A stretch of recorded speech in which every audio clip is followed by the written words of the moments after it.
Uh, Good afternoon, first of all. On behalf of IFI, I want to welcome you to this talk by Mr. Nafiz Zou, which is under Should Lebanon Pay its Debt, Yes or No? This event was taking place in the current format in compliance with AUB policies regarding the coronavirus. So it is now a virtual event, but we're gonna try to make it as dynamic, and we're gonna engage in discussion about it as much as we can.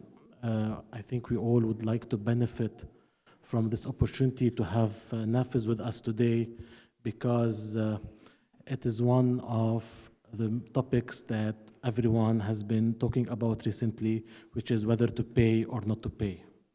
Actually, the Lebanese have a trend to be divided on everything, and recently they got divided on three issues: coronavirus, Eurobonds, and IMF. At first, I think it's on a very positive note. If you want to start on a positive note, it's a very good sign, the re-emergence of an economic debate in this country, something that hasn't been happened for a very long time, at least from the late 90s.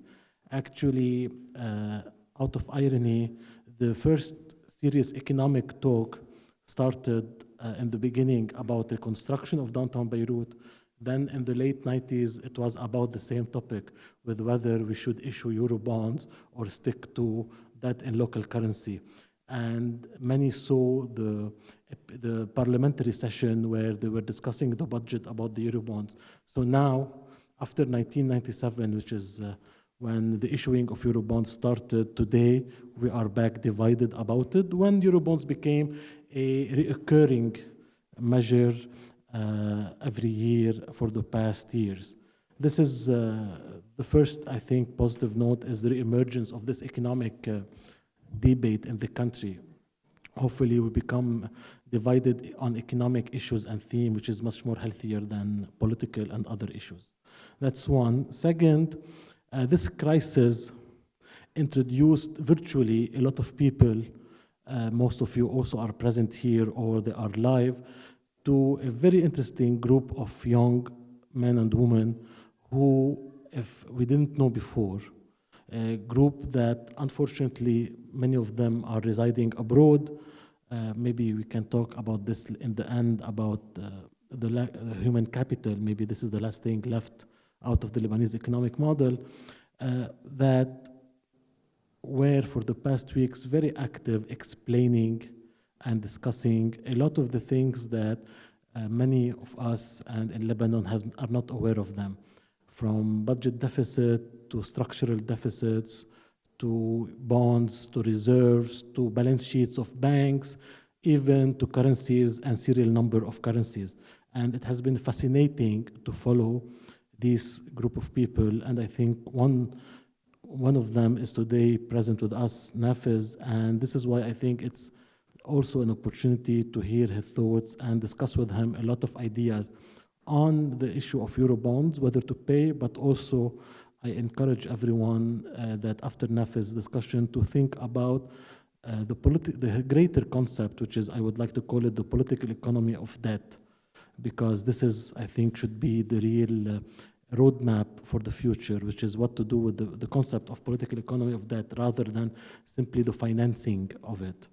I will give the floor to Nafiz now, and we'll continue after his presentation. Nafiz? Thank you, Khalil, for this introduction. You're absolutely right. Coronavirus is on everyone's minds. When I flew in last week, I thought I would be talking Eurobonds, but everybody wants to talk about coronavirus. Savings is not on their minds all of a sudden. Anyway, it's great to be here. Thanks for having me. Thanks for the Institute. I think when I was last in AUB as a student, this whole building wasn't even built, so it's nice to see this university growing and engaging. I'm at Oxford Economics. I cover emerging markets there for the company, and obviously that includes Lebanon. But exactly as Khalil was mentioning, this crisis brought a whole diverse range of us together on Twitter mostly. We've been talking a lot, debating, sharing ideas, trying to understand the situation, and so I've put the link up on this first slide of the website that has essentially amalgamated all of these threads and these ideas into one place. It's a kind of like a blog, a makeshift blog, financeforlebanon.com, and I really encourage you all to read and log into that blog to kind of further your interest in the situation. Now, we're going to talk about the debt today. Obviously, part of the conversation is about the March 9th Eurobond that's maturing on Monday, whether Lebanon should pay that or not. But I also want to take the opportunity to broaden the topic a little bit and talk in general about Lebanon's debt. I think the political economy of debt is an important point, and how we got to this point, why we're at this point, and what are the ways out, right, for us, and what we should be maybe worried about and not so worried about. So, let's start off with the debt, the what, the who, the why we got to where we are. In terms of what, stock taking, how much do we owe? What is the deal here? Well, if you look at this chart, you can see the red portion of that debt is our local currency debt. So this is debt issued by our government, the Ministry of Finance in lira. And then the blue portion is the dollar debt. So that's issued mostly as Eurobonds, but previously there used to be loans related to Paris 2, Paris 3. Those have been mostly paid off, so there's only a little bit left. But the vast majority of that debt, so essentially all of it, let's say, to make things simple, is the Eurobonds. So that's about 60% of GDP, and then 100% of GDP is the lira debt, okay? This is important because you always quantify debt as a share of your income or your production. 160% of GDP is a very large number. In fact, it's the third largest number in the world, aside from Japan and maybe Italy or Greece. The difference with other countries is that they have a low interest rate environment. We don't. We have to pay that, and we have to pay sometimes double-digit interest rates. So this is definitely a big debt burden. You can see the point that Khalil alluded to is that we never used to have foreign currency debt. That started in the late 90s, early 2000s. There was the reconstruction of Beirut. There was the needing to finance in a cheaper way by tapping hard currency. But obviously that's led us to the point we are now. We are not a country that prints dollars, so borrowing in dollars creates a problem, obviously. Now, who owns this debt? That's the next question.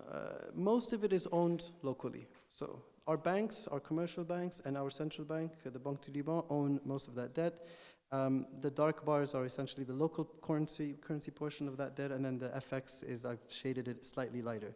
But you still see that, about more than 70% of the debt is owed locally, and then a good chunk of that, maybe 27% of that is owned by others. Others can mean foreign creditors in the case of FX debt, or local creditors like Daman or insurance companies in the case of local debt.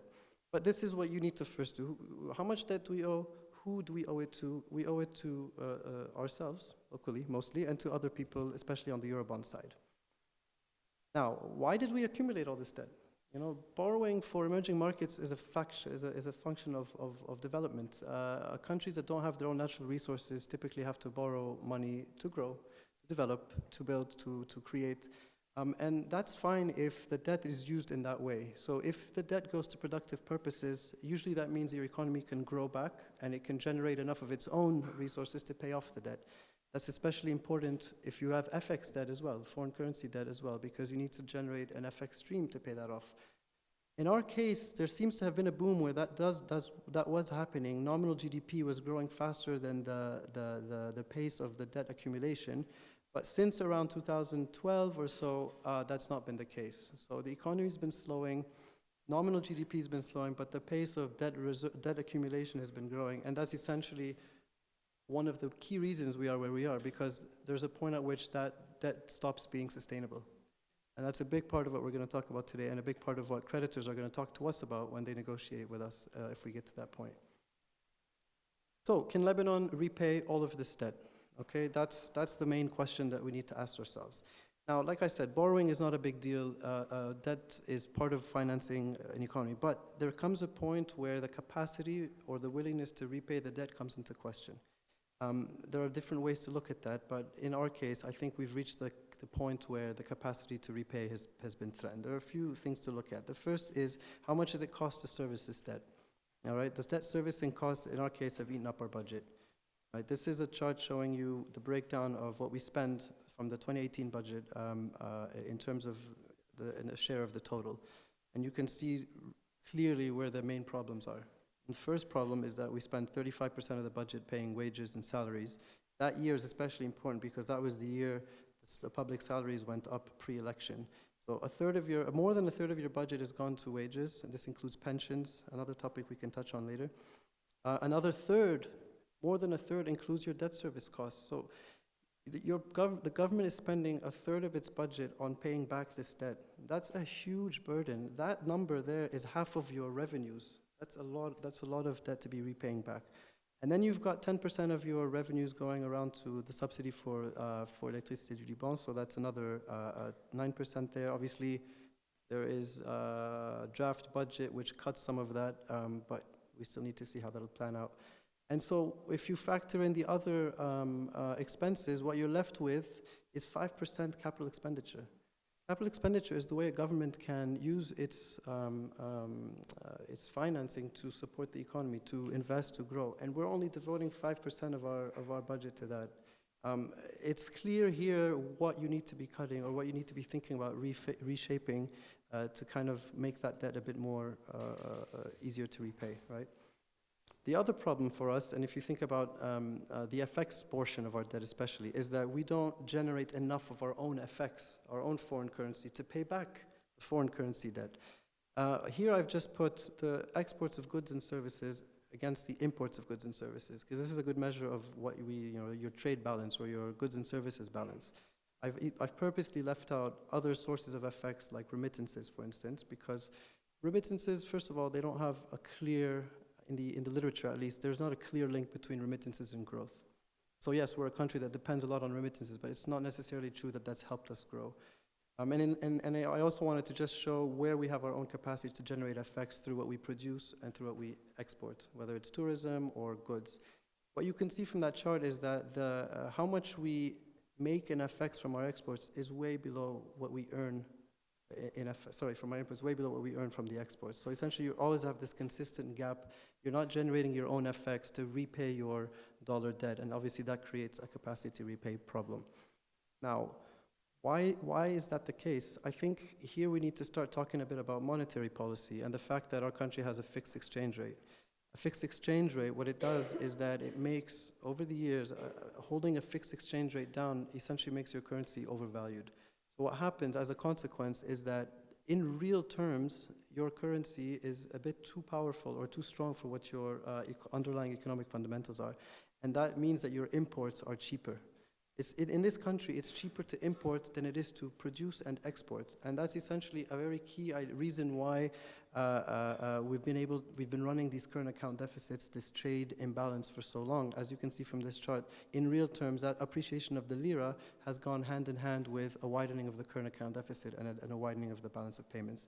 Balance of payments, as you'll see in this chart, is a very key function of our crisis, right? That cheapness of the lira, or that kind of cheapness of imports from the strong lira, has essentially allowed Lebanon to live way, way beyond its means for so many years.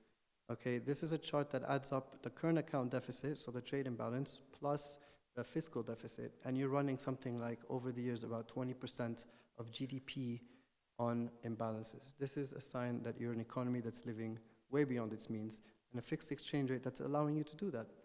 I mean, at the end of the day, we're a low to middle income country, and look at the cars on the streets. We all can have 2 or 3 cars at home.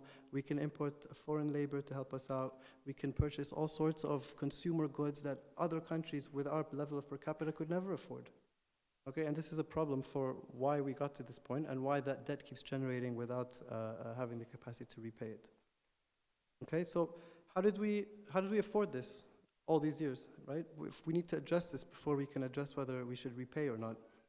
Well, we've had a pretty unique economic model, and I think this maybe has not been done by design, but it's definitely the case that we've relied so much on remittances. I mean, I looked for another cartoon. I don't know if you guys remember, the one that shows the graduates getting their degree and then going up on the plane and then leaving. I mean, this is similar, where do you want to immigrate when you grow up? what else do we talk about here, right? You send the young, educated minds abroad. They generate good income. They have the great ideas. They send the money home. The money home lets us hold down our fixed exchange rate, lets us import everything, makes everything look cheaper than it actually is, and we're not able to create the productive economy that would otherwise allow us to move forward. Now, what the problem is, and I think this is one of the key charts, is that that financing model is essentially dead. Right? There is a point where those inflows of foreign deposits from the diaspora and from other non-resident FX depositors has slowed down massively, and this started around 2016 now. Prior to these years, anybody who covered Lebanon in the emerging markets world always tracked non-resident deposit growth into Lebanon as a sign of the health or the confidence in the economy. And as you can see from this chart, the blue dots here, you've had, this is in nominal terms, so about 5 billion or so increase in deposits year after year up until around 2016. But if I strip out how much interest those deposits were earning, okay, and I come up with an organic measure of deposit growth, so the gray bars, okay, that gives you a sense of how much real money was coming in. Not just, you know, if I have 10%, then I'm counting the 10 extra percent, the $10 on my $100 deposit. You take those out, and as of 2016-17, there was zero organic deposit growth. And that is the year that the central bank started its financial engineering measures that you would have all heard about. This was the year that we said, those FX flows aren't coming in. We need to make them come in. We need to raise interest rates. We need to attract those flows in, and we need to make it as attractive as possible, even if it's a very expensive and very costly strategy. And over the years that after that, 2019, we're essentially down 25 billion of those organic deposits. Okay, so the financing model is essentially over, and that's a big reason why we're not going to have the effects that we need to repay back some of that debt. But we still have to pay it. This chart shows you what we owe in terms of Eurobonds. So this is a maturity schedule. If I look at the red bars is the principal that I owe in every year, and the blue bar is the interest that I owe in every year. That's what we have to pay for the rest of the maturities that we have until 2037 on the bonds. So this year alone, we've got about 4.5 billion in interest plus principal, and then you can see the schedule as it goes along. It's pretty heavy for a country that whose FX revenue streams aren't that steady, but that's not the full picture. Right? Because during the financial engineering measures, the central bank was borrowing money from the commercial banks. So I need to add that portion on. I need to add what we call certificates of deposit. So dollar debt that is basically dollar that is borrowed from the banking sector by the central bank, and in return, the central bank gives them certificates of deposits. There's about 20 billion of these certificates of deposits in the banking sector. And you can see where they start coming due. The ones that are from 5 years ago start coming due in 22, 23. And that creates a much larger debt burden for the economy. Now, it's probably a good point here to distinguish between the FX debt that you owe to foreigners and the FX debt that you owe locally. That's true, it's a valid point. But at the end of the day, what is the source of the FX locally? It's people's deposits. So yeah, we can make a difference between how much Eurobonds I owe externally and to banks and how much CDs are owed internally to banks, but that FX is still at the base of it, is somebody's FX deposit, right? And that brings me to the role of the banks in this mess, and some people have called it a Ponzi scheme of sorts, which I guess if you think about when you're at a point where you need to raise interest to pay debt, to increase interest to pay debt, you're essentially, paying back the first guy, with the last guy's money. Where I think there's a key intersection between the central bank, the commercial banks, and the government is this chart, because it shows you the extent to which the banking sector is exposed to the central bank and to the government. 70% of the banking sector's assets are tied up either at the central bank, so 55% here deposits, and then you've got another 13% of treasury bills, whether Eurobonds, so dollar bills, or lira treasury bills. 70% of the banking sector's assets, so people's deposits, are essentially tied to the sovereign, which has left the banks with about 20% of resident claims. These are loans that, what you would make your loans. This is what the banks should be doing. And then the rest is non-resident claims and other stuff. But in no shape or form is this a healthy banking system, right? This is not how a banking system should look like. If anything, the gray bar should be that blue part, and then the rest should be what we lend to. Now you might say, okay, so what? What's the big deal? We've got $30 billion in reserves, right? Central bank's got $30 billion of reserves. That sounds like more than enough to pay off the $4 billion we owe and the CDs that we owe. What's the big deal? Well, first of all, you have to strip out the gold, because gold is under needs parliamentary approval to touch. So that's usually there for ihtiyati, like as a protection kind of thing, not something you should spend. And then you have to take out the holdings of the central bank's Eurobonds. So that leaves you with around 30 billion. That's the 30 billion people refer to. One of the things I have found very surprising in my trip in Lebanon so far is that there seems to be no consensus over this number. Some people say it's 30 billion, which is published. Some people say it's 24. Some people say it's 18. Some people say it's 12. Some people say it's 5. This is a key starting point, right?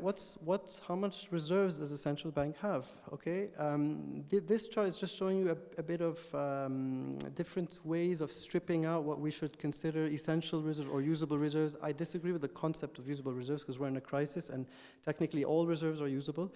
But the two middle bars after the line are essentially just if you net out, for example, the reserve requirements that banks have to put with the central bank, you end up with about 18 billion. If you net out the net foreign assets position of the banks, you end up with about 6 billion. So, the firepower that the central bank has is not as big maybe as we think it is. And then the last part compares what we would need that FX for. We need to finance our current account, we need to pay back the debt, essentially.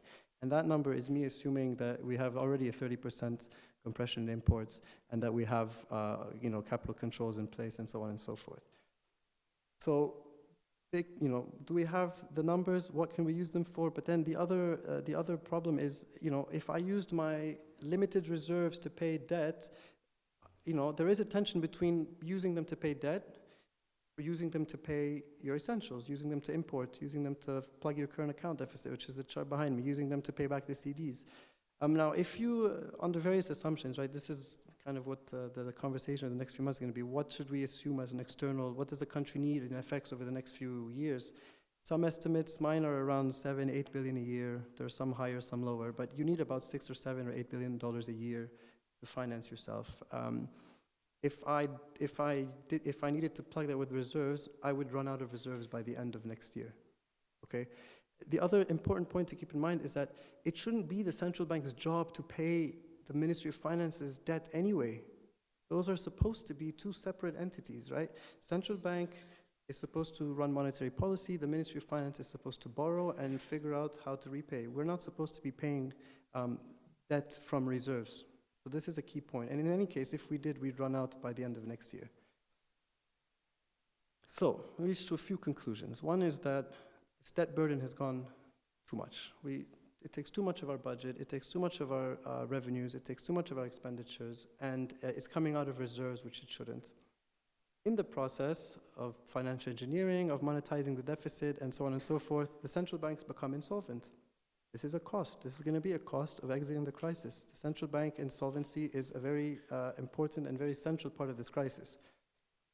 The third point is that if you mark the bank's assets to market value, they are also going to be insolvent. There aren't many ways to calculate this. It's quite simple. You can make optimistic assumptions, you can make more reasonable ones, whatever, but at the end of the day, banks own about half of the bonds, the euro bonds.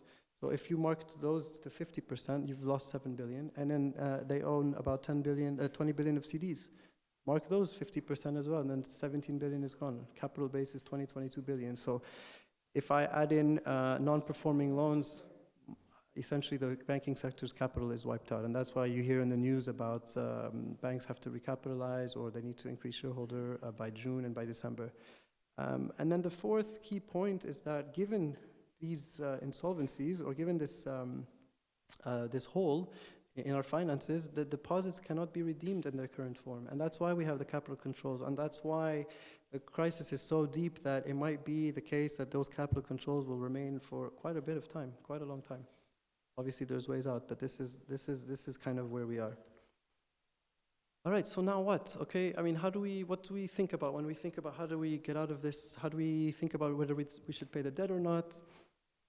Sorry for the the quality of this graph, but I couldn't resist putting, this is from Andy Khalil's work on Twitter as well, and on the blog, you should check it out. But the first thing you need to know is the size of the hole. Yes, the central bank has, if you believe the numbers, 30 billion in reserves or 24 billion in reserves, whatever the consensus is, fine. But if you need to net out its obligations in FX internally, okay, that's about $70 billion that they owe to the commercial banks. So 30 minus 70, at the very least, the central bank's net reserves is minus 40 billion, okay? So it's like you're saying, I have $100 in my account, but I owe you 150, so I'm not really, I'm insolvent. I'm negative 50, but I have it. Look, I can show you my account.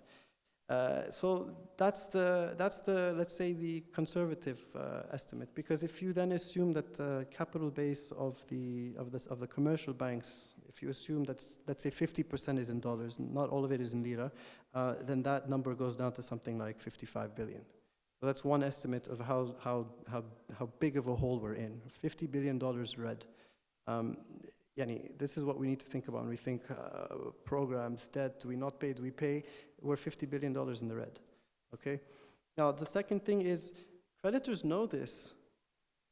The creditors already know this. They have expected that we're going to come to this point for a while now, and if you look at the way the bond prices are trading, this chart tells you that with all the bonds that are coming due after this year trade at 30 or below 30, 25, 26 cents to the dollar, which essentially means that already investors expect that they're going to only recoup this 30% of their, so 30% is, so they expect 70% haircut of sorts. Obviously now, once the restructurings get underway, what we call a recovery value will go up or down, and so you might end up a bit better off. But they've already factored in that we're going to approach them and say, listen guys, we can't pay, that there's going to be a restructuring, that there's going to be a default. So getting to that point, approaching them with that is already a very simple thing to do, because they expect it and because they know that our debt is unsustainable otherwise.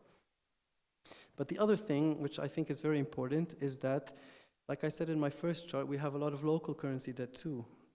160% debt to GDP includes both together. If you only restructure the foreign currency part of the debt, that's good, and that helps you deal with the FX side, but it doesn't solve the debt problem. There's still 100% of GDP, or $55 billion that you owe locally in your own currency. That's also a problem. Creditors will also know this. And in that sense, there are ways to deal with local currency debt. The easiest one is to inflate it. If we had inflation in this country for 30% next year and 20% the year after, that actually reduces your debt load in real terms. And that's a strategy that countries do sometimes. You deflate your debt, you run your inflation high, your real value of the local debt comes down. And so what I've done in this chart is just think of scenarios where if you haircut foreign debt, the FX portion of the debt, the euro bonds, on the x-axis you've got basically different scenarios for haircuts. But then I'm trying to include recapitalization costs of the BDL and of the banking sector. The savings you get from reducing your FX debt load is not that big, right? So you cannot escape the fact that at the end of the day you need to do both together. You need to restructure local, you need to restructure the CDs, and you need to figure out how to recap the banks. That's a huge task. That requires a big plan, comprehensive, that kind of pulls all the strings together.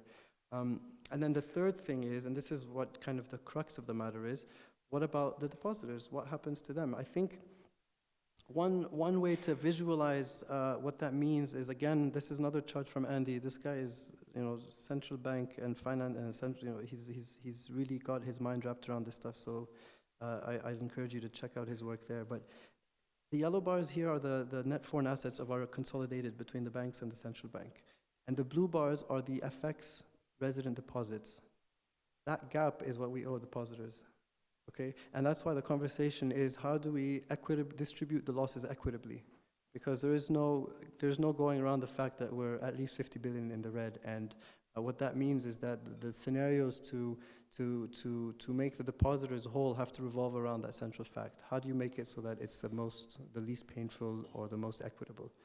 Okay, it will require a depositor bail-in. There is, I think, in my view, there's no way around it. How you do it is important. Now, in terms of government options, I think The best one would be the first option, in my view, which is to pursue a comprehensive debt restructuring. Just lower the debt stock, not just reprofile, not just reschedule, but really bring down that debt stock and then deal with local and foreign currency debt, and then allow the economy to start from fresh, to grow out of this and to grow from a clean slate. But that's probably the most aggressive option, and it's not maybe the most politically likely. There could also be a kick the can option, as like a soft restructuring option, where at the end of the day you might do some restructuring or some reprofiling, but it wouldn't really relieve your debt in any more sustainable fashion. And I think this is the option we should all try to avoid. If we're at the point where we're going to restructure the debt anyway, we might as well do it and do it well. And then finally, sometimes you get the impression that we're still dealing with this check from Mars scenario, that somebody's going to bail us out, that there's going to be GCC money or I don't know, some aid money or something like that. Even if there were, it's not going to be enough, right? We need something much deeper, much more comprehensive that deals with all of the problems in the sectors. So I'm going to conclude on this slide just to give some thoughts, but let's not just be super negative. In crisis, there's always some opportunity, and I think, we are at a crossroads. We're going to have to make some tough decisions, and I guess we're going to need to make the right tough decisions. First, no matter how you spin it, like I said, depositors are in really bad trouble, and it looks like with the hole that big that we're going to need to have capital controls in place for a long time. Capital controls essentially strangle economic growth, especially in an import-sensitive economy like ours. I was walking around the other day. Every shop you look at, you think this shop might close. This shop imports. This shop brings shoes. This shop brings bags. This shop is retail. This shop is...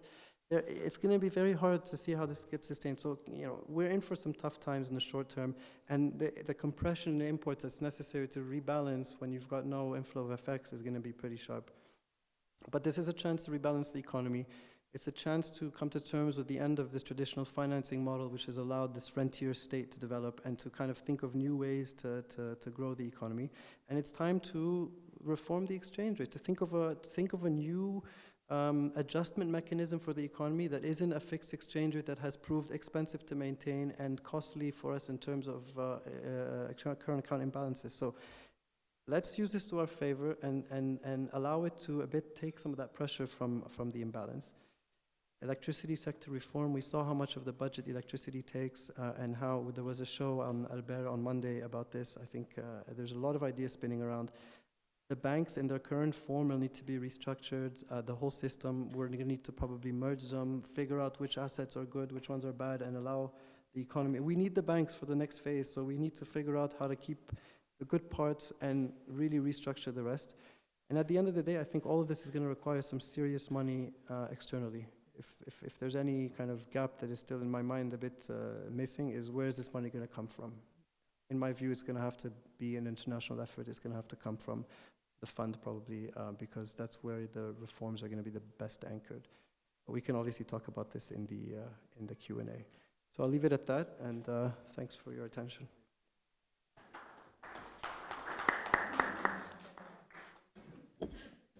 Thank you. Thank you, Nafez.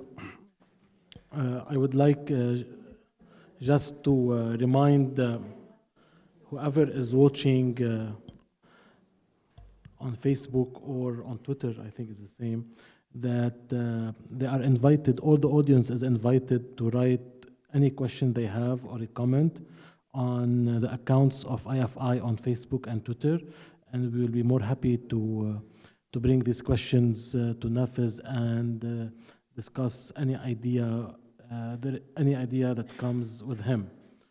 I think that IFI started a very important series of discussions last week and today on the current economic situation in the country. Some of you maybe attended or watched last week's discussion. It was under whether IMF or not IMF, and today the discussion was about debt. And again, this bring us to the discussion about the lack of economic debate that this country have. And maybe one of the reasons why we are in this hole, as Nafez mentioned, it was that the economic debate and any economic discussion was not present in this country. everything got so much politicized, and the economy was left on the side. And this brings us to something he also mentioned, that there's a high level of deniability that present, where everybody really still believe that there is some kind of invisible hand that gonna come and save the whole system. Since the start of financial engineering, when many people start saying, guys, there is a problem with the model, there is a high level of saying that no, this model will never collapse. Lebanon is too big to fail. Again, it brings us back to other experiences of countries outside.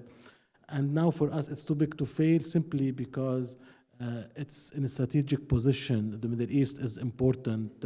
Lebanon has a high number of Syrian refugees. No one wants Lebanese and Syrians on boats going to Cyprus.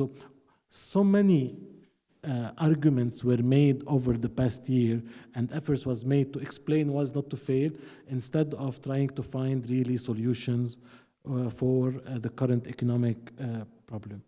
The difficulty, and this is, I'm gonna invite everyone to jump in and to discuss it. The real difficulty for many people who studied the Lebanese economic model over the past years is that we are really in a paradigm shift. Everything we knew about the Lebanese economic model failed.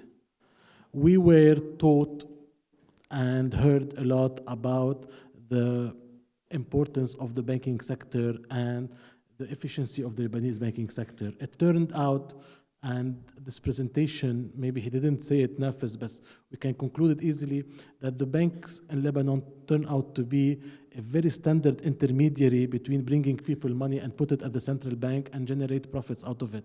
There is no real banking in Lebanon, It turned out to be simply some kind of old model. If you read the old books about Rothschild and other examples about this, it turned out to be very basic banking. There's no real banking.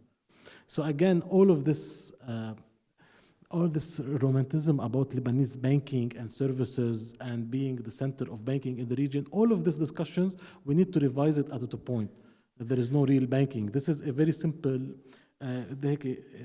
comments I would like to mention it. Also, a comment about remittances, and this is we add to it. One thing, the past few years, so many, and this is something that also we have to revise our ideas. For the past years, banks, for political reasons, and given the relationship between banks and politics and the diaspora, political parties and banks succeeded, both of them, to open itself to diaspora, especially after 2005. This has made a lot of Lebanese banks with political parties who have presence in diaspora to do a lot of outreach to diaspora. I'm talking about Latin America, Australia, and Canada. And as a result, many Lebanese abroad brought their money here with two banks that follow some political party lines and others under this engagement with the diaspora that we saw it for the past few years. So this crisis basically left the Lebanese people deposits, they disappear.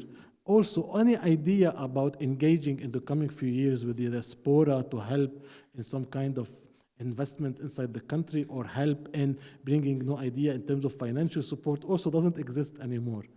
I was mentioning to someone today that what's happening today in the Lebanese banks affected everyone from Beirut to Foz de Guassou, if you know where Foz de Guassou is, in Latin America, and throughout everyone on board. And this is something that really needs for us to rethink again about the relationship between the Lebanese and diaspora, something that will change structurally for the coming years. And this is something, again, that presentations such as this presentation, comprehensive, bring us to start asking a lot of other questions about the social relationships, about politics, about the economy, about the economic model. And this is what I encourage everyone, either who's watching and to hear, let's talk about the things that is not mentioned every day in the news. We got so much into a technical discussion about whether we pay or not to pay, about the IMF, a ready recipe for the IMF. We lost the bigger picture. And a very important point from Naf's presentation today is that this fallacy of separating that let's pay the euro bonds, pay some of them, and let's do a haircut on Lebanese and stuff. The segregation between Lebanese, whether they are resident or non-resident, and foreigners, and then we do a haircut and we deflate all that, and all these kind of ideas. Obviously, as Nafis showed it, it's proof is don't really hold, and this is something bring us then to the bigger questions, which is we are living beyond our means. We don't really have a banking sector. The central bank played a role that we don't know what it is. Yani it requires so much research to try to articulate what is the central bank role in this case, and hence bring us to how to move from here. Clearly, and this is something in the first, and this is, I'm going to make my comments about it, then I'm going to open it up. Clearly, it's the problem of an economic model from now on. It's not anymore a technical issue regarding default or March Euro bonds or anything. It's a problem, it's the model itself. And this is why you're hearing now more and more activists saying that let this model collapse, because obviously any attempt to do anything obviously is extension of life of the current model. Versus another agreement that let's this model collapse, hence let's see what can come out of it, under the idea that any serious structural change in economics will bring political change with it. And this is where I think the debate today is. If you are addicted to daily Lebanese news, today the stories on Reuters were fascinating about what the Minister of Finance suggested. Then he denied the story. Then another story today that the Prime Minister told the President of the Republic that I'm not getting any serious number from the central bank. So the answer of the President was, "Ba'ad ma shaftshi, you haven't seen anything yet, so it's coming." And all of that bring us to a much bigger question: is that can this mentality, which is beyond simply a political class, it's mentality, can it got us into this problem? Can it really help us in getting out of it? And why I'm saying that, because we have been talking so much about IMF, and that IMF can help, as Marwan Mkhayer said in last week's debate, as a bridge of financing. So basically it's a bridge to financing for the model. Obviously, and this is also bringing me a question about exchange rate. Since early 2000, we start hearing that the IMF has questions and has a problem with our exchange rate.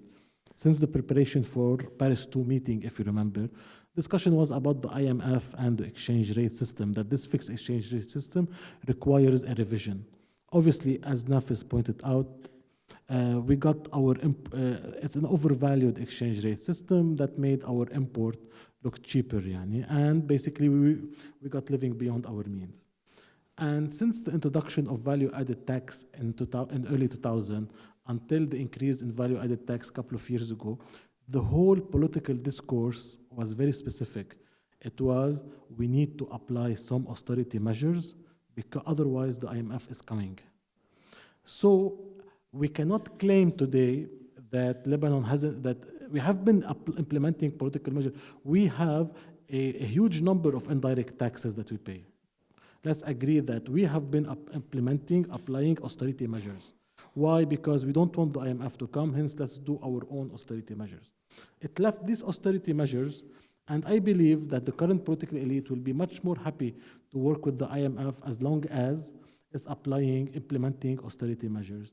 Why? Because it's not about austerity. They are fine with austerity. It's about structural reforms. Hence, any discussion about IMF or not IMF has to bring into the discussion about, we are not talking about austerity, we are talking about structural reforms.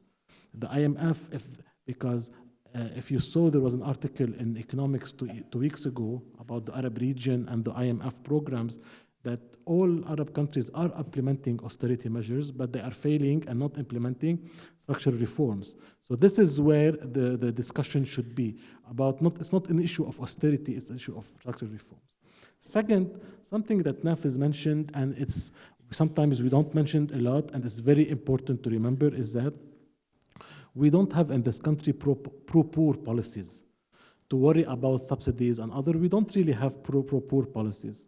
On the contrary, what's worse, and this is a serious issue, is that all the pensions, especially the National Social Security Fund, were forced to heavily invest in domestic bills. Something that, here is the issue, that we are not only talking about deposits that are running out, we are talking about insurances that are running out. Okay, so all of that, and hence, obviously, when we say that our debt is not sustainable, then basically all of these funds, national funds that invested heavily in debts, also they get it. Then what to? Hence, the question is not anymore about let's keep the system to extend the life of the system. Let's leave it to change. One of the points about exchange rate is that if you look at the ministerial statement, it used a very strange terms while describing the exchange rate policies. They didn't speak about the previous government, which said that we want to keep the current exchange rate. They used the term about the soundness of the exchange rate. Salamat, they used the word salamat, as-sa'ar al-sarf. I don't know what salam, and I was thinking about it, and this discussion we had it here in IFI, is it simply a play on Arabic terms, simply to look fancy, or actually they are hinting under the idea that it's about unification of exchange rate, that it's not because any discussion about exchange rate, today we have a parallel market that today touched 2,600, that basically it's not anymore about the current exchange rate, it's about unification of the exchange rate. So again, all of these ideas, all of these things that we know about exchange rate, about subsidies, all of them, they simply, the whole model basically does not exist anymore. This is why I think that there is a need to start coming up with the new ideas that takes us beyond the current model, because the current model has expired. Obviously, what we need to think about how to minimize the cost of coming to the new model, rather than looking for policies and way to keep the current model alive. I have a few questions basically for you, Nafiz, and maybe we'll continue some of the discussion between yourself with you later. The first question is,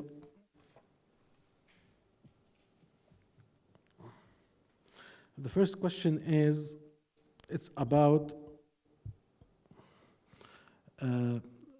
something that was mentioned in the ministerial statement and mentioned last week in the televised press conference by the President of the Republic during the event of the start drilling for the first drilling for gas, was about that we need to move from rentier model to a productive model.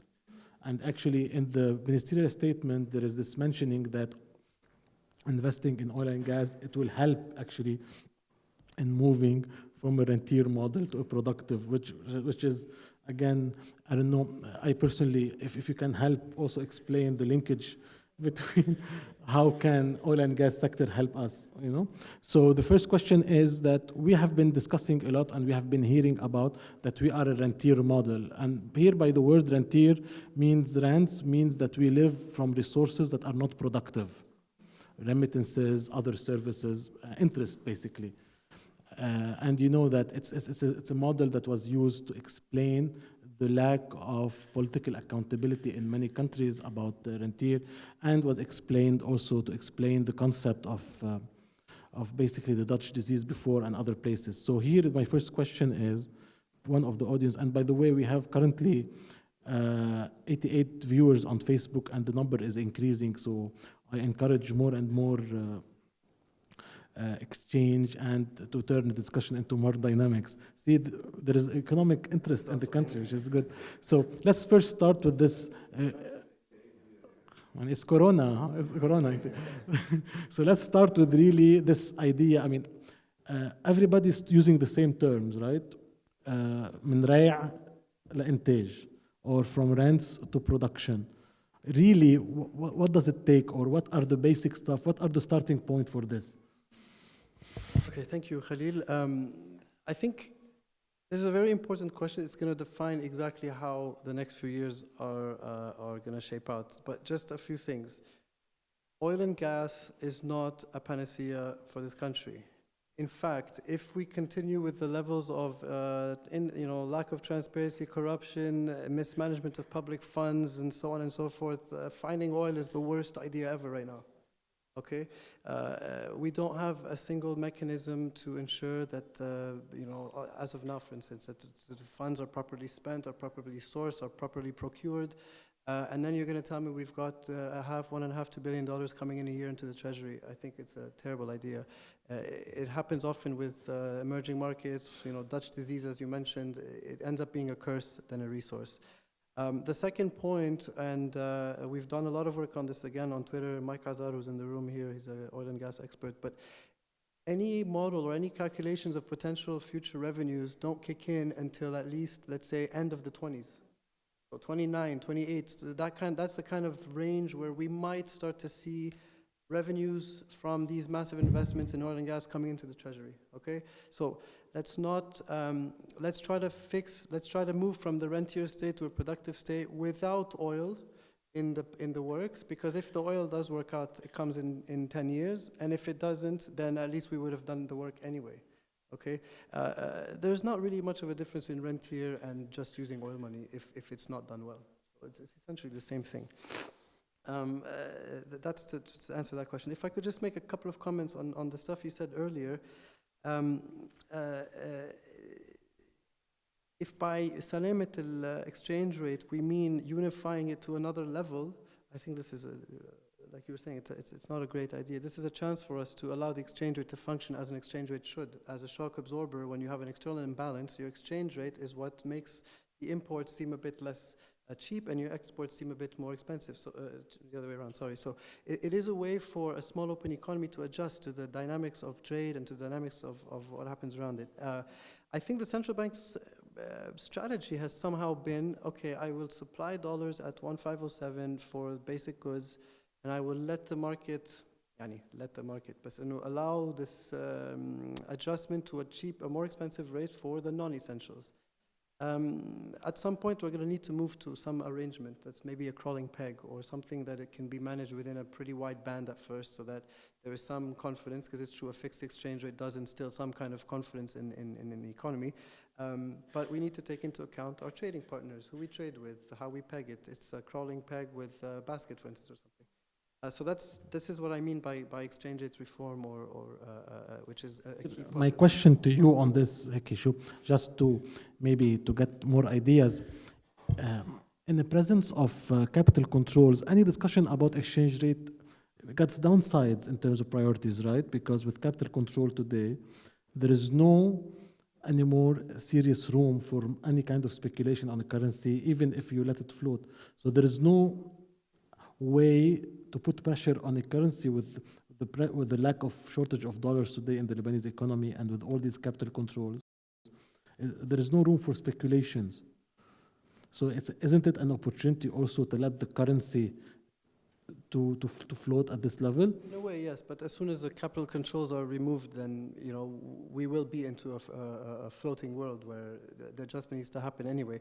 I'm not saying this is going to be easy, and I think our psyche as a nation is based on the fixed exchange rate. So a lot of it is about knowing the stability, the stability in 6 months, knowing that your exchange rate will always be giving you 1,500 for the dollar. Capital controls is just a way to contain the effects internally, because we don't know, we don't have the money to pay everybody. So, the fact that there's a mismatch between what we call, real dollars and fake dollars, or Lebanese dollars, you guys have heard this term, is why we need to have those capital controls in the first place. And then once the currency reform happens, it'll happen gradually with all the other reforms that we need to do. Quick other point on the IMF and austerity. Have we really been doing austerity here? It's, in my view, sometimes it seems like it's just colossal misspending of funds. When you have no money left to spend on education and health, it's because you've been spending it on interest payments or on wages or on getting votes or on. There is a lot of wasted spending, and there's a lot of low-hanging fruit that can be picked in terms of making the spending and the revenues a lot more efficient. So before we say, we need to tighten the belts for sure, because we've been living beyond our means and so on and so forth.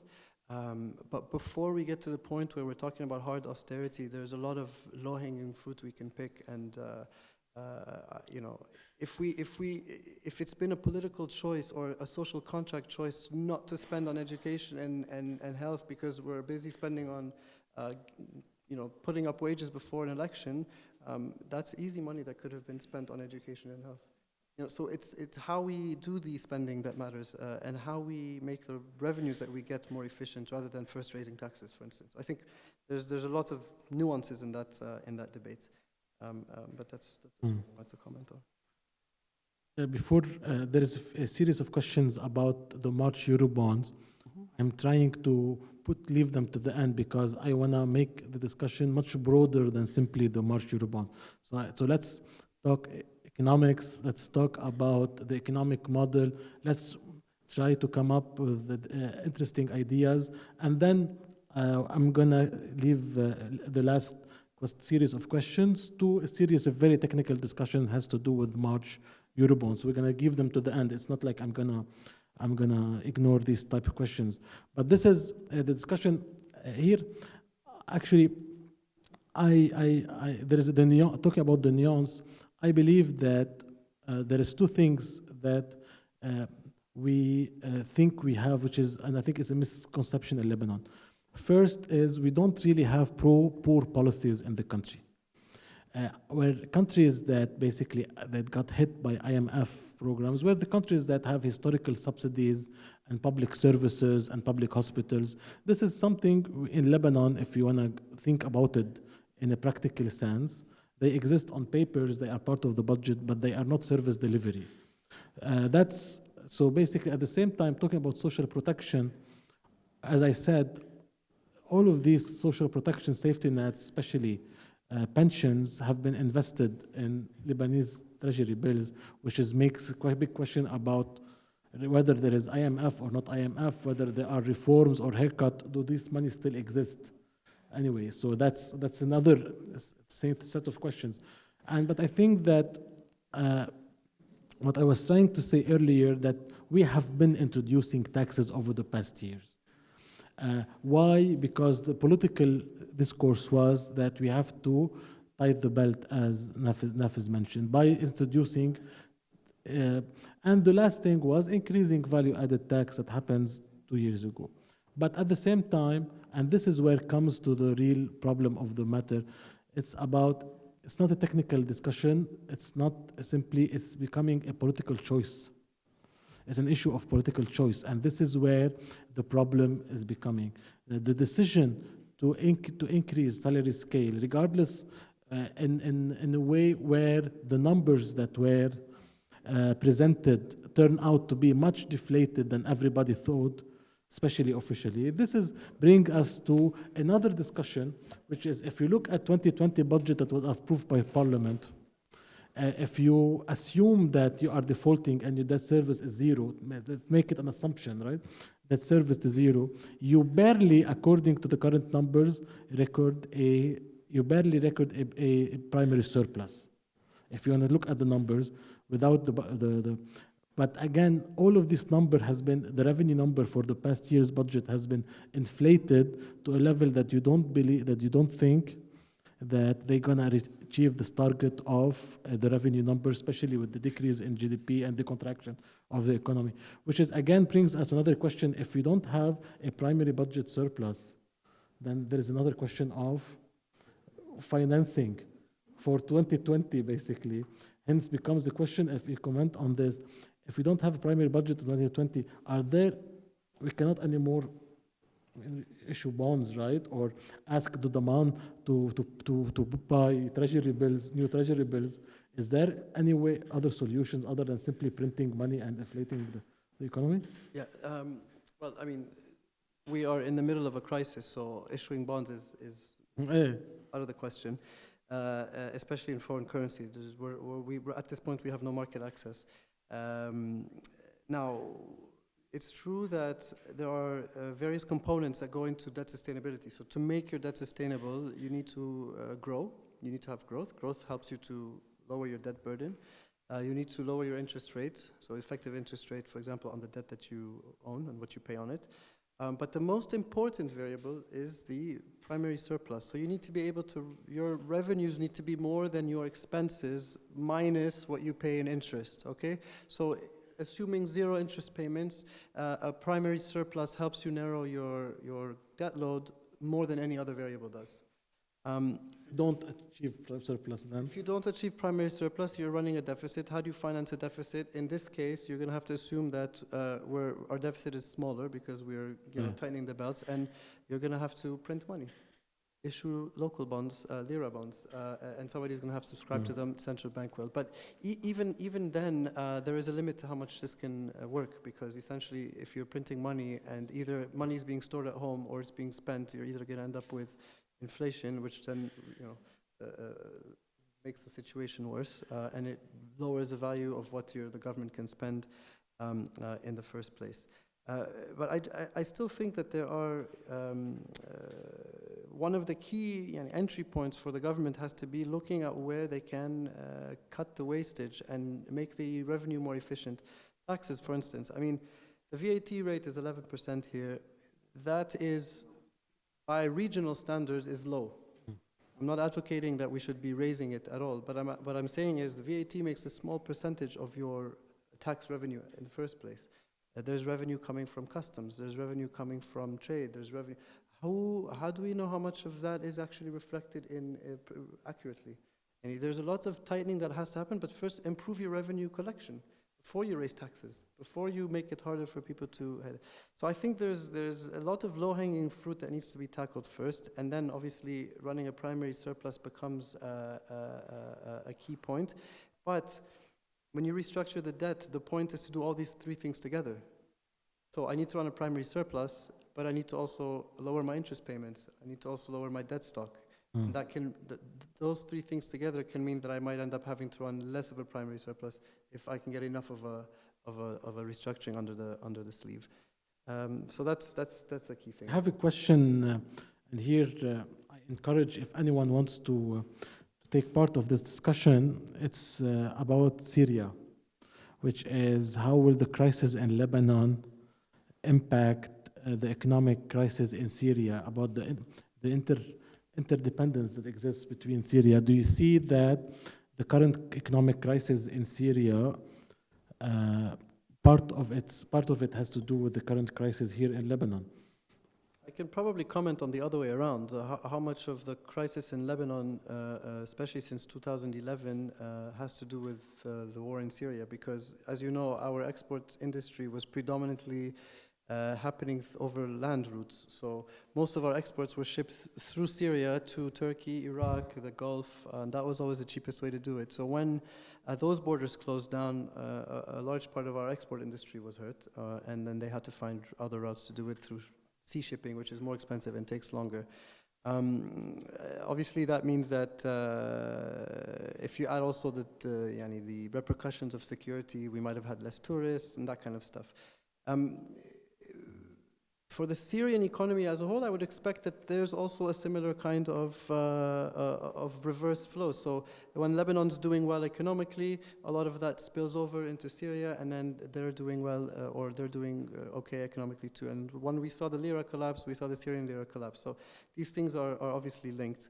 But the other point, and this is a little bit along the oil and gas conversation, but I remember a few years ago, or maybe just last year, people were saying that once the reconstruction in Syria gets underway, Lebanese contractors are going to make a lot of business. Lebanese banks are going to refinance the whole thing.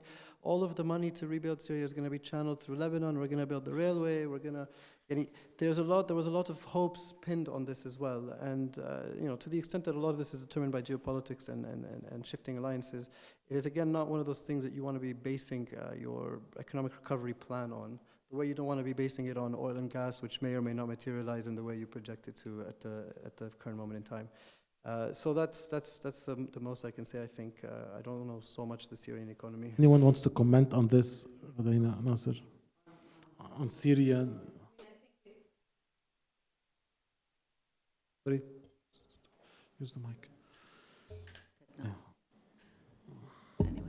I mean, our exports and the national strategy, if you will, it started way before 2011 in the Syrian, the fact that we couldn't reach Jordan and Syria. I mean, this has been a policy because we have the importers lobby, the banking sector, the inflated, yeah, they didn't want us to be a productive economy. So my question is that a political or a technical issue?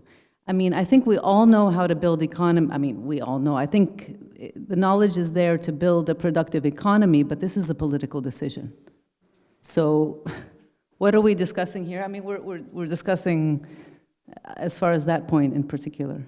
Okay, I'm not so sure. I'm not sure I understand the question, but I think... Oh, I think, first of all, the point you made that in 2011 exports declined because of the geography of things, that's short-sighted.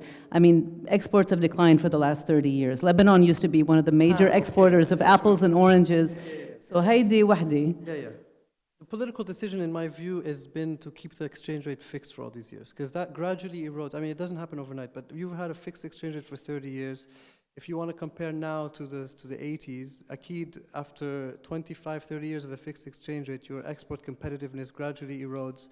So your apples are not as attractive to a buyer because they're more expensive. But it goes way beyond that. Yeah, but the political decision to me is that if you by choosing to keep the fixed exchange rate, you've prioritized one sector over the other, the import sector, right? And this is where your point comes in about the lobby pressure from importers, al-ihtikarat, or the al-wakil al-hasri, all these things. I mean, this is what we do now. This is our economy. This is our business. And that's been a function of this exchange rate policy, which has, I think, been too costly for us to maintain and has had productive repercussions. But to deny that, for example, having a land bridge closed off for your exports, it's been a problem. We've not been able to redivert these things as quickly and as far. We haven't found markets essentially for these goods.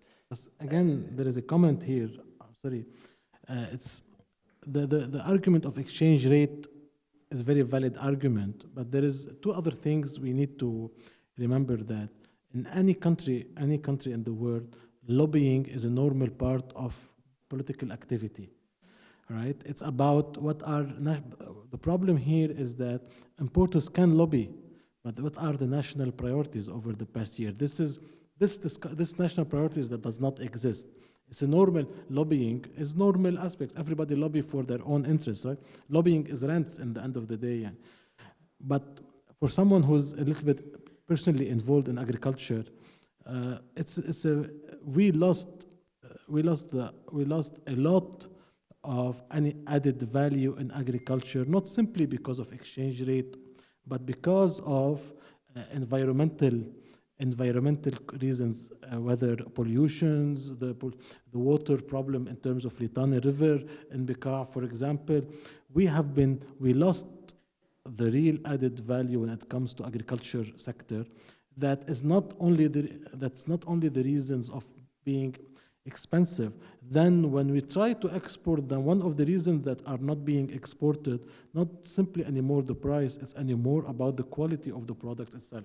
Hence, the discussion, this brings us to the discussion about all of these issues needs to be reflected when we talk about the shift from a rentier economy to a structural economy. This discussion includes structural reforms. We are not talking simply about strengthening a sector over the other sector. And here is another question under structural reform for you, Nafez, which is one of the viewers who was asking about reforming the banking system and the central bank. And the question specifically is, what would you suggest for a new banking system that will actually serve and support a productive economy? And here let's open a discussion about banking sector and central bank, both of them, not only how they serve a productive economy, was what is banking post the current crisis. I think banking lost the trust of the people. Let's talk a little bit here about the banking sector. Then we go back to other set of questions. Yeah, sure. The banking sector lost, trust of the. Your comment about banking sector resilience and throughout these years, this has been a key selling point for Lebanon. But clearly, we know now that the banks have been in this kind of, let's say, lazy banking model. Big deposits, buy treasury bills. Treasury bills pay you a lot. They pay you more than what you pay in deposits, and it's basically easy, simple money. Further incentivized by central bank and the financial engineering and the loans and whatever. You need to change the incentive structure, right, to get the banks to do business in a different way. It's like if you make it very easy for them to make money this way, why would they go and look for a productive sector to fund? Why would they send credit officers to evaluate this seed bank project in the... why would they? I mean, it's much easier for them to buy bonds, get 10%, pay you 8%, and go home. So you need to change the incentive structure for these banks in the first place. And I think one of the first and most crucial reforms that you need to do that is to separate... give the central bank political independence. Yani, this is key. The central bank needs to operate as its own entity that is in charge of monetary policy, and the government needs to operate as its own entity which is in charge of financing and funding the state and funding itself. And the two cannot be the same. The deficit cannot be monetized by the banks. The central bank should not be asking to borrow money from the banks because it needs to pay the government's debt. This is a key, yani, basic reform. And once you've done that, you give the central bank a mandate, whether it's an inflation targeting mandate, a fixed exchange rate, whatever. There's a mandate that you decide that's best suited for the economy, and you let it take its own course. The banks then will have to seek themselves. They have to stay in business in other ways. They will then go and loan like normal banks do. The share that's going to the government will become the share that's going to the private sector. So I think changing the incentive structure is the first key thing. We all know that this country is not in shortage of ideas and projects, and there's a lot of activity. We have a shortage in everything: infrastructure, agriculture. So the money needs to be directed properly. That's the job of a bank. The other thing to keep in mind is we need some banks to survive. We need a banking sector in the second phase. Surviving through mergers, through... How do you foresee the recapitalization of banks in the coming years? There's lots of models, and there's lots of maybe country experiences we can draw on. But what's going to essentially happen is there needs to be a tally of every single bank's balance sheet, so we can understand where the good assets are, where the bad assets are. We need to understand how big the consolidated whole is. The numbers I showed you guys are essentially estimates. So if I'm talking 80 billion whole or 50 billion whole, these are just on a consolidated level. We need to go drill by each bank. What do they have? What do they owe? How can we separate? At some point, this is going to require a merger of banks. We don't need 65 banks in this country. We need 5 banks in this country. We're small, at the end of the day, we're a small open economy with not a very large population. So there must be ways where you will be able to separate a good bank, bad bank model, a toxic assets model that are sold off separately. If it comes to the point where you need to nationalize some banks to clean them up, that's an option that was available to many developed countries during the crisis, like England and Ireland. So I think this is a broader discussion that needs to happen. There are many solutions available. It's not scary. It's just a function of tightening up and making the banking sector work for the economy, and that's what it should be doing. One of the comments actually on the slides regarding the hole in the banking sector, one of the viewers is asking, really practically, are the banks now worth anything other than own properties they have? No. Mm-hmm. No, I don't think so. I mean, if you mark them to market, and which has not happened because the accounting rules haven't been enforced essentially. But if you mark, I mean, some people will disagree with this, but I'm looking at the scenario where you say your Eurobonds are worth what they are now on the market, not 100, they're worth 30. Okay, and if you say the central bank will not in all likelihood repay your certificates of deposit, which is 20 billion. Okay, and if I say the NPLs has yet to shoot up to a peak, There is no capital base. You need to recap them.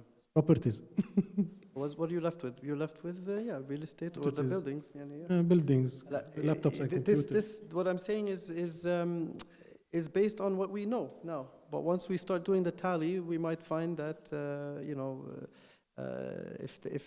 depending on how the restructure goes, maybe you take less of the hit on the equity on the Eurobonds. But مبدئيا, there's no capital base left. Or it will be soon wiped out, let's say, if the accounting standards are applied. I'm going to ask you all the questions regarding the March Eurobonds now because they are a lot. So let's try, if you can comment on all of them together. And they are first, for example, the first question is, and here there's an interesting question is, who is representing the depositors in the negotiations? And in other experience of countries, did the depositors of local banks, did they form some kind of group together that started negotiations, or they are left for the fate of good for their fate? This is a question about representation of domestic depositors. The other question is about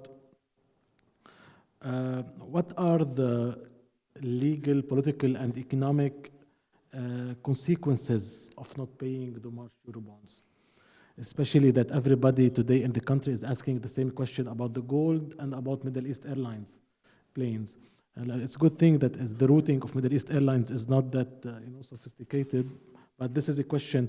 Especially there is here, if you can comment on it, there is a controversial question regarding the gold, because they say that under New York courts, the gold is under BDL, not the state, but then there is this law of 1986 that pension, which is give the Lebanese parliament the right. So there is a big question about the consequences, and that's also asked. Everybody wants to know what's going to happen to especially there are new planes coming for Middle East Airlines. So are they going to stay in Europe, or they're going to actually come in the coming 2 months? Also, new design, the new planes. New design, right? The crop, there is a problem with the cedar, right? Being cropped. There is also a question about that has been reported in the news a lot, the possibility to pay the external debt held by foreigners and to negotiate the internal debt. I know that you mentioned it, but again, just to go back to this, because one of the questions is specifically on this. And this is, if we can, Three? yeah. Okay. Who represents the depositors? Sadly, the state should, right? At the end of the day, if you consolidate the balance sheets, the way we do it is that you're stacking up all the net foreign assets available against your FX resident deposits. Who represents them? In a crisis state that we're in, it should be the state. The state should be drawing up scenarios of how to restructure debt, recap the banks, and so on and so forth, in such a way that the depositors are protected, or in a way that the bail-in requirements to recap the banks is done in some sort of equitable way, so that it's not all depositors are treated equally, that they're treated based on distribution of deposits or concentration of deposits. There's a lot of suggestions floating out there, such as, for instance, clawing back interest earned on previous accounts, or haircutting, let's say, deposit bailing in really large deposits, and that would be enough to spare the smaller depositors. You need to do the math. We need to figure out what the recap of the banking sector is going to cost. And then we can start, the government in its plan should be looking at ways to shield the most vulnerable and the smallest depositors from carrying an excessive or unnecessary burden of that adjustment. So the representative should be the government, because I think the banks have their own interest to worry about at this point, and then the central bank is where the whole starts. Legal and political implications of not paying. Fair enough. I didn't really touch on that in my presentation, but it's a good question. In fact, I think a big part of the conversation that we've been having in this country has been around that. Political implications are not very bad. because we're not the first country to default. If we default, we're not the first country to ask our creditors to restructure our debt. There are hundreds of incidences of countries restructuring their debt. There are books and books written about this stuff, and a lot of the times these countries come out of it okay. There is a reputational cost that people worried about in the beginning, but it ends up being very fleeting, and within a year or two, especially in the current environment, countries are back to being able to access markets. Obviously, some of this depends on the seriousness with which the debt is restructured and the way that the debt becomes sustainable afterwards. So, if we do it right, I don't find that there are any political implications, especially because I work in London, and a lot of the analysts who cover Lebanon don't live here, and they already know that our debt is not sustainable. They've already assumed that we're going to get to this point. So we're not losing a lot of political capital or political face on this. Legally speaking, obviously, this is where it gets a bit complicated. If you don't pay what your contract says you will do, there are legal implications. You can get sued, you can get taken to court. There is an entire governance framework around how these things work, and there are lots of options that the government has as the debtor that protects it, and then a lot of other clauses that protect the creditors. So this is a legal issue. So what I'm trying to say is you can't say, oh my God, I can't default because I'm going to get sued. You can say, okay, I can't pay, I need to default. What are my legal options? You look at your bond prospectus and you realize that there are things that protect you as a sovereign and things that protect your creditor as a sovereign, and that's how the conversation happens. Now, is the gold safe? I don't know how many times we've talked about this. It's been a national debate, I think. I'm not a lawyer, I'm not a sovereign debt lawyer, so what I say now is based on what I've read and what I've discussed with sovereign debt lawyers or people who are in the knowledge, but gold is treated as a official asset. It's an asset that is used for official purposes. In debt restructuring negotiations, what can be claimed by creditors is assets of the state used for commercial purposes. As long as the gold is not used for commercial purposes and it's an official purpose, it cannot be attached to any of the state's assets. Now, the details of this are complicated because some people say, what if you can prove that the central bank is an alter ego of the state? What if the judge deems that the central bank is in fact working on behalf of the state and so on? There are very little cases in the history of sovereign debt restructurings where central bank gold was attached or was. This is what I know. Obviously, since I'm not a lawyer, I can't give this to you with 99% conviction. If there's a loophole somewhere or there's, this is the job of the lawyers, and this is why the Republic of Lebanon has hired one of the best law firms in the world, and it's good that they did because at least we have the best people looking through this. The MEA planes are a commercial asset attached to the central bank or owned by the central bank, and there is probably a greater risk there that the planes end up being impounded, let's say, in Heathrow or whatever. But not all the planes are owned. Some of them are leased, and to the extent that that's a negotiating tactic or that's where the lines are drawn between a state asset and a central bank asset, again, I think there's probably a bit more risk on the planes. But again, I think this is a matter for lawyers, and it's nice that we're talking about it. It's nice we're having the debate, but at some point the technicalities of things have to go into the technical fields. So I don't want to claim that I'm a sovereign debt expert here. External versus internal debt. This is something that's been propping up a bit in the different solutions proposed to this crisis. Why don't we reprofile the locals, the local holders of the banks, and why don't we pay off the foreigners?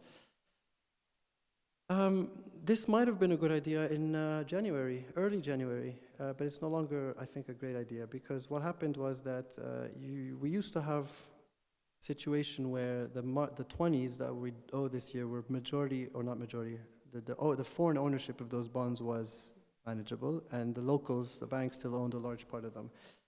After the circular that came out, or the ABL minutes, and the central bank governor proposed the swap, the local banks resisted that and they sold their Eurobond holdings. to foreign assets, to foreign funds and foreign. So what happens now is that the share of how much foreigners own of this bond has shot up, okay, and how much the locals own of it has dwindled. So if you come and say, let's just deal with the local side of it, it doesn't really solve the problem because you still owe all the money to the foreign credit. So you're still going to have the outflow of FX going to this now increase in foreign ownership. And the other thing is, you have to be very careful how you do it, because if you're holding a longer dated bond, a 29 bond for a 35 bond, and you think that this swap favors another debt holder and you're not being treated equally, you might think, well, I want to do something about this, accelerate my claim. So I think it's very tricky, and it would need to be voluntary, at least on the local side. But I think the efficacy of this is probably... Are you surprised by the decision of Lebanese banks to dump their March 2020 bonds? I mean, I was surprised. The official explanation was that they were in dire need of dollar liquidity, and therefore, they were willing to take, to access those dollars at a discount because they needed them so badly.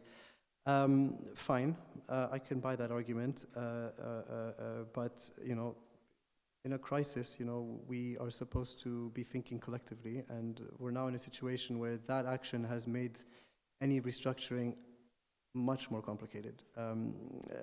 The type of talks that we now have to have with the creditors who now own the short end of our bonds, the 3 bonds maturing this year, they have a bit more leverage in the conversation now, and we don't yet know how those funds were involved in that swap conversation, and whether there were some sort of implicit agreements or understandings that they would be paid, not paid. So now coming last minute and saying, sorry guys, we're not paying, is actually making, I think, that conversation much more difficult, and it has hurt our negotiating position. It's been reported in local news in the past week that the first negotiations with the Ashmore Fund were negative. There was no concrete positive about it. Yeah. Do you think they will resist any serious discussion about restructuring? I mean, on this, I've heard what you've heard. One meeting went bad, one meeting went okay. If you think about it from their perspective, if in the ABL minutes that were released, there was a mention of a large international fund that would be willing to take part of this swap that was being proposed to the banks. That's exactly what the wording says. Now we know that that fund was Ashmore. Now, if they were buying the short end of the curve on the assumption that they would be taking part of this swap and that they would get paid, that's one thing. If they were betting just because, in October people still believed that Lebanon would pay no matter what, and then they took a bad bet, that's another thing. So the way they negotiate is going to be different. What I've heard is the same as what I've read in the news, which is that they're upset and that they're in trouble and they've bought a lot of the short end, and that the government is going to have a hard time negotiating with them. I don't know if they've reached a deal, last-minute deal that will mean that March paying is a given, or that non-paying is a given. I haven't heard much, but all I know is that it's a tough negotiation. And in the past 2 days, there were discussions. The banks were asked to buy back. Have you seen this?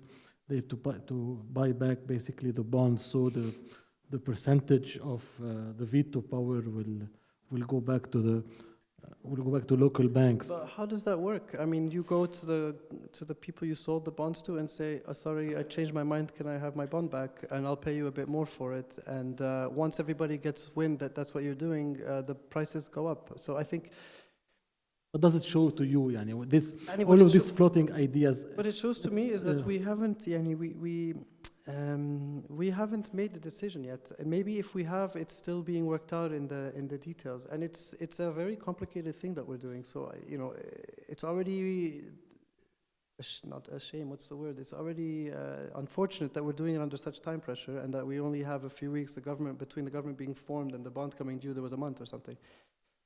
So it just tells me that I think there's a lot of options being negotiated. What I also know is we hired a law firm and a financial advisory firm just a week ago, and I guess sometime this week they should be submitting proposals. And there's still a lot of ideas floating around. That's the nature of these things, which is why I guess taking all of them with a grain of salt is probably healthy at this point. There was also the story that the banks would agree to the swap now. with the Salim's fair statement. So,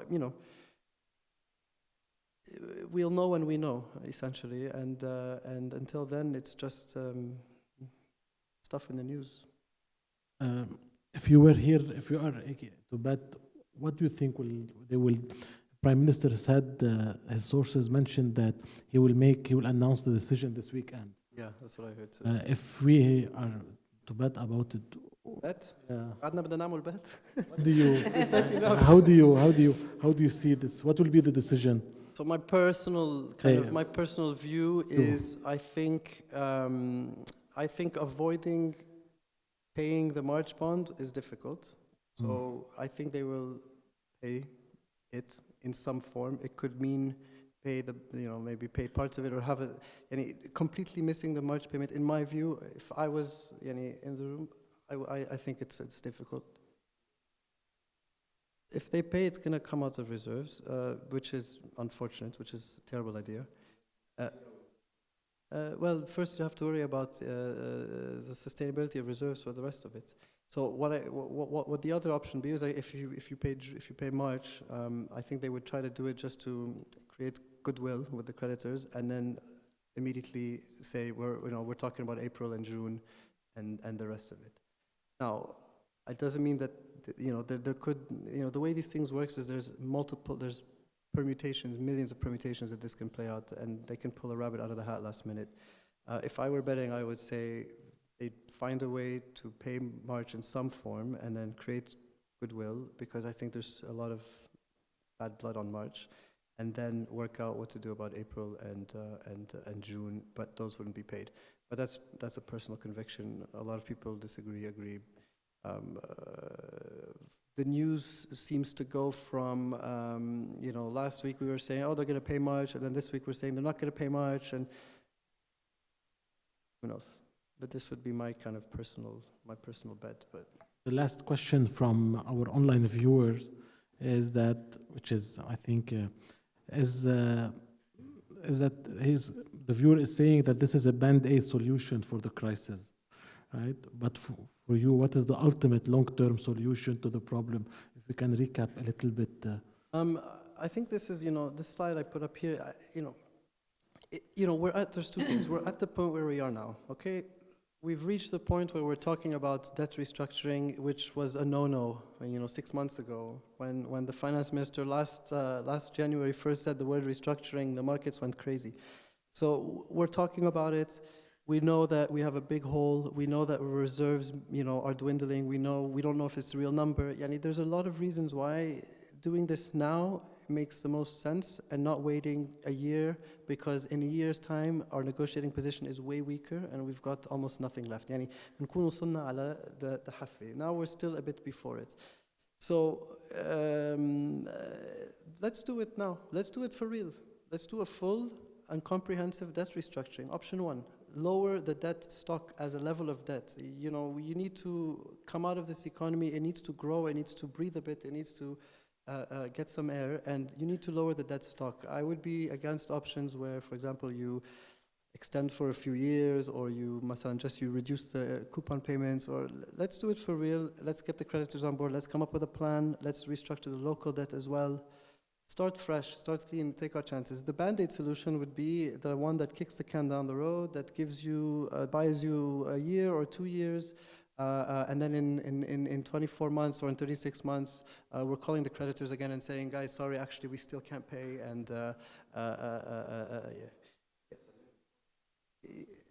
so we need to move beyond this, and I think this is the opportunity to do so.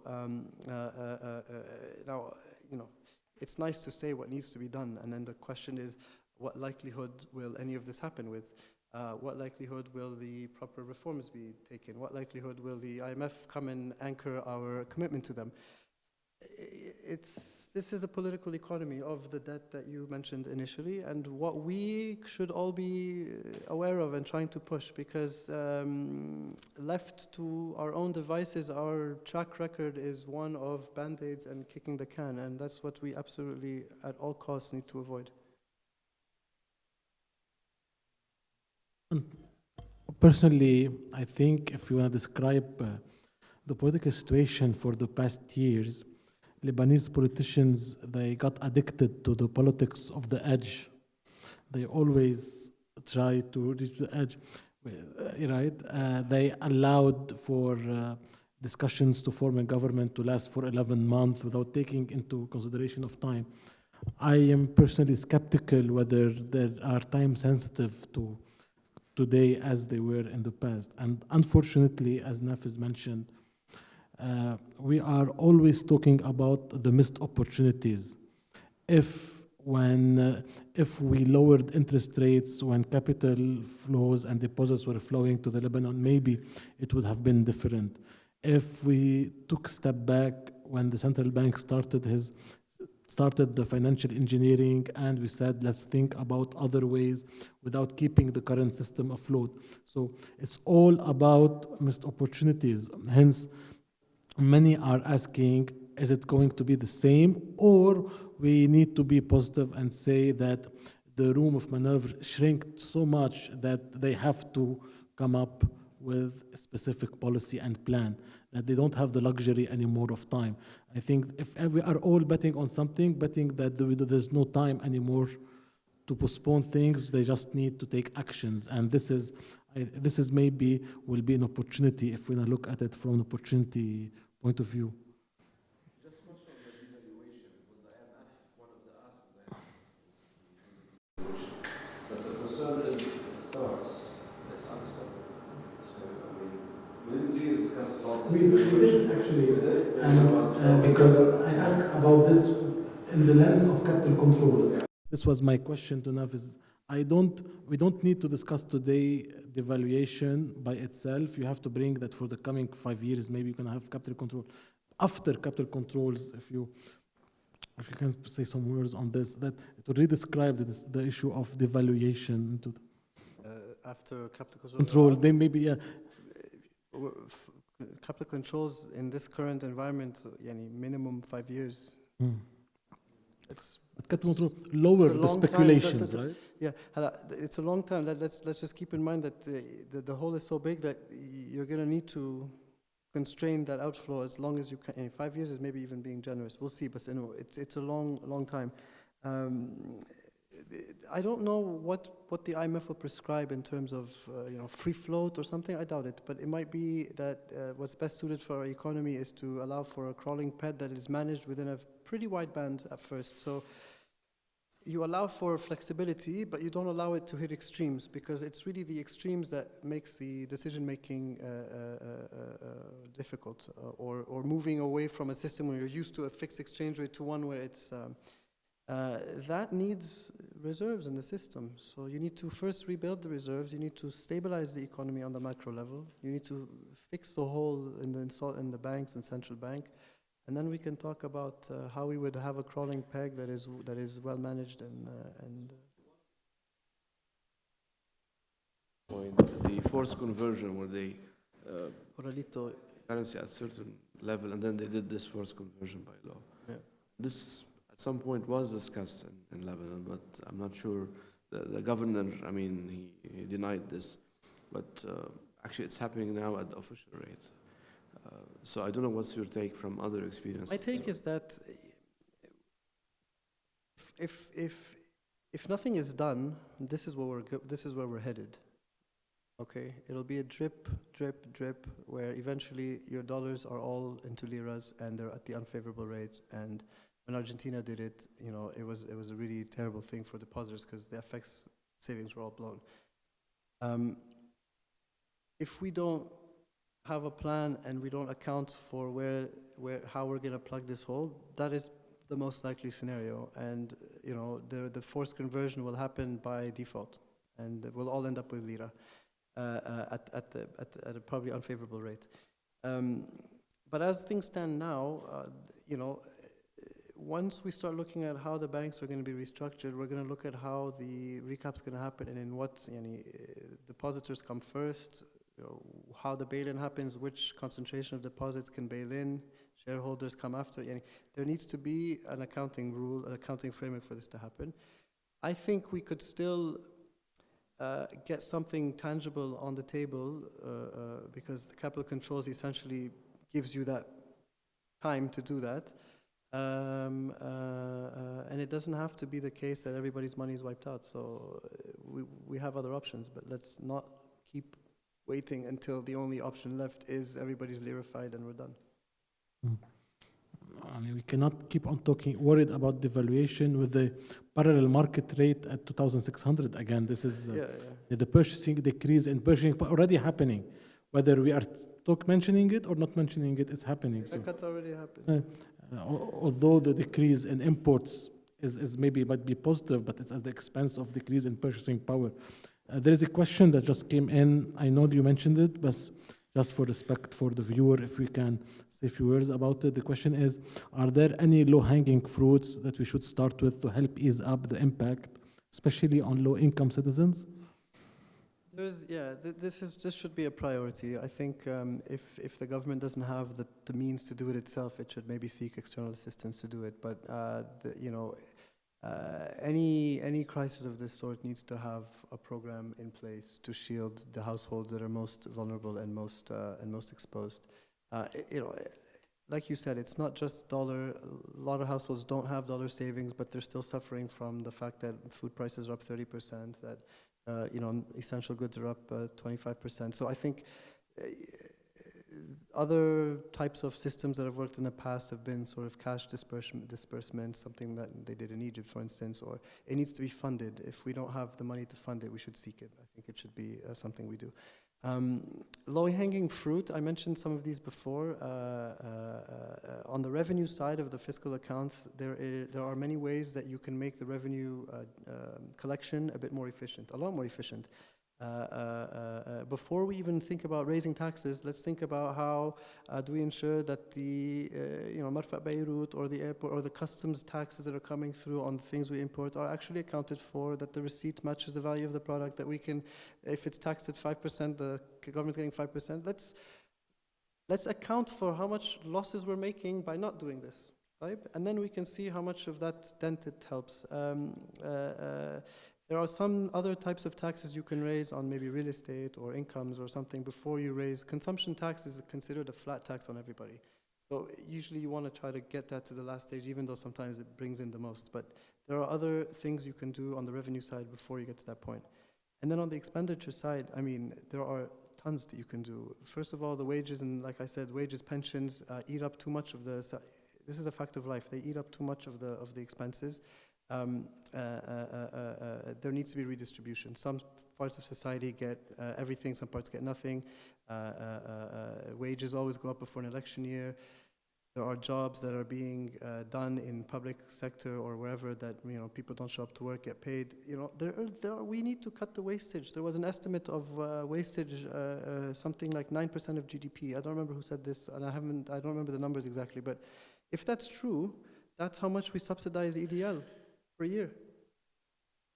Okay, so if you cut the wastage, you figure out the electricity sector, you don't spend $2 billion a year on electricity that doesn't get generated in the first place. Okay, you've restructured your debt, so you're not putting in 35% of your expenses on interest payments, you're actually maybe putting 10% of that. That opens up a lot of fiscal space. Let's start there, and then we can talk about proper austerity. And questions are still coming in, so I'll finish with this. But before, there's an idea that has been floating around. For sure, you have heard about it, about the introduction of a wealth tax, one-shot wealth tax, to compensate for the increase in interest rates that depositors has been receiving to pay back some of this money. My question is, what do you think of the validity of this idea?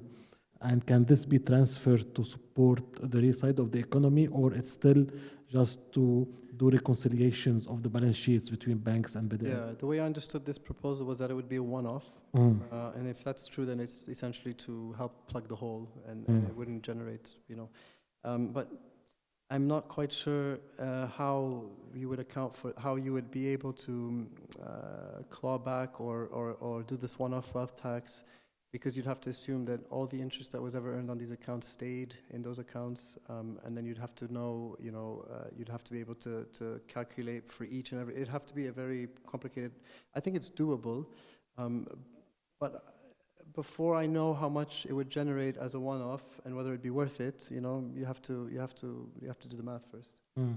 Could be a good idea, but I'm not sure if implementing it would be something that's feasible. Visible.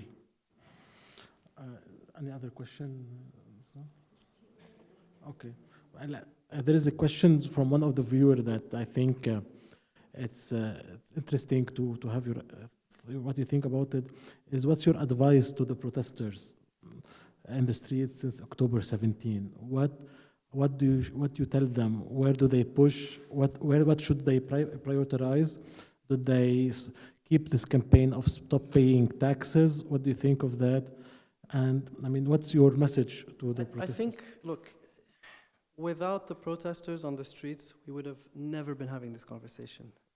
What we've achieved on a national level of debate and conversation and ideas would have never been possible 6 months ago. So the fact that we're talking, the fact that, I think you said it at the beginning, just thinking about economic policy in general was not something we ever did. And now we're doing it. I'm doing it. You guys are doing it. People in the tents in Nazari are doing it. It's nice. It's refreshing. It's a debate that we've needed to have for a long, long time. What I would tell the protesters is, educate yourself as much as possible about these issues that we're talking about. I sense sometimes a bit of a populist take on things on the street. And the thing about populism is that it's very attractive, especially in crisis. It's our job to all of us sit down and think what this means. What does this populist thing mean? If I never raise taxes on anybody, how do I fund the state? How do I give to everybody and not ask anything from anybody, right? We need to sit down and think about the social contract that we want to have, because this is really what these protests are about. Okay, social contract between a ruling class that is rentier and entrenched and people who have been living in inequality for so long. It's a middle class revolt, it's a poor class revolt, right? It's a conversation that needs to happen. I would just say, educate yourselves, learn the concepts, kind of figure out what kind of state you want to live in, and try to avoid a bit of the populism that's been coming out sometimes here and there about the ways out. And we need to judge ideas for their merit, not for the ideology, okay? I wouldn't have been the type of person who would jump at the opportunity for the IMF to come into a country, for instance, okay? But in this particular instance, I feel like, yes, I want the IMF to come in because I don't have confidence that the current political setup is capable of presiding over the types of reforms that I think we need to move forward. Therefore, as a kind of an adult professional view, I'd like for there to be a third party doing that. Disciplinary force, something. Yeah, I think that's a valid point. So I don't want it to get taken into this argument, the IMF is bad and the IMF has done this to that country and this to that country. Fine, valid arguments sometimes, but really, what other alternative do we have? We are trying to change the way the politics interacts with the people and how the people interact with the economics, and this is complicated, and we need to think of alternative solutions, and we need to be creative, and we need to challenge and not be abided by ideology and politics and vested interests, and this is the moment. And I think, that's what I would do, and I see a lot of that already, so it's very encouraging. Hafiz, on behalf of IFI, I would like to thank you. I know this was not the ideal setting, but it worked. But there are things that goes beyond our control. I think one thing we all mentioned is that we had so much missed opportunities. If you just want to be a little bit hopeful and optimist, is that this time we need to act rather than trying to keep on postponing things. If you just remember that Electricité de Liban, with all its shortcomings, haven't been appointed board of directors for more than 20 years, just by itself shows you the missed opportunities we had. Again, thank you a lot. I believe that this discussion was very informative, very comprehensive. We covered all the points. And again, we'd like to thank you to have you on board. And we'd like to thank all our viewers online. I hope that this discussion was fruitful, and hopefully we can have, again, when we can, more in-house discussions with you again. And thank you Excellent. Thanks a all. lot. Thanks, Nafis. Very Thank nice. you. Thank you.